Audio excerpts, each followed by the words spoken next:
Entre 15 000 et 20 000 personnes sont touchées par le cancer chaque année en Côte d'Ivoire, selon un rapport de l'Organisation mondiale de la santé.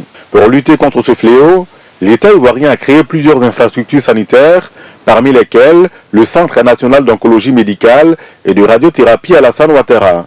Et récemment, une cabine d'onco-esthétique a été inaugurée, première du genre en Afrique subsaharienne.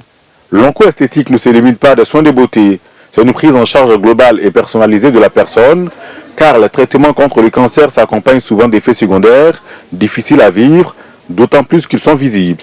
La Côte d'Ivoire offre à l'Afrique subsaharienne tout entière les 11 premières socio-esthéticiennes en cancérologie. Donc, qui sont esthéticiennes à la base et qui ont aujourd'hui une compétence en plus pour pouvoir régler les problèmes d'esthétique spécifiques à la cancérologie. Et cette formation s'est terminée justement par cet atelier avec toutes les patientes. 11 esthéticiennes ont été formées pour les soins de beauté des personnes touchées par cette maladie. Elles ont reçu les rudiments nécessaires pour permettre aux malades de prendre soin de leur image à un moment de fragilisation de leur existence. Quels soins on va faire en fonction de tel type de traitement et tous les conseils que l'on peut prodiguer à une malade.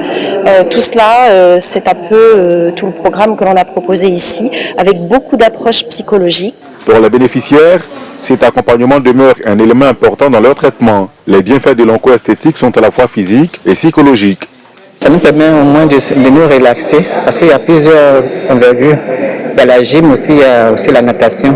Mais actuellement, nous sommes en train de faire l'esthétique pour nous rendre belles. Il faut peut-être bien qu'on soit belle et démaquiller maintenant pour aller maintenant au service ou bien à nos préoccupations. Le Centre national d'oncologie médicale et de radiothérapie Alassane Ouattara, qui abrite la cabine d'onco-esthétique, a été créé en 2017. Il est doté d'une capacité d'accueil de 160 à 200 patients par jour.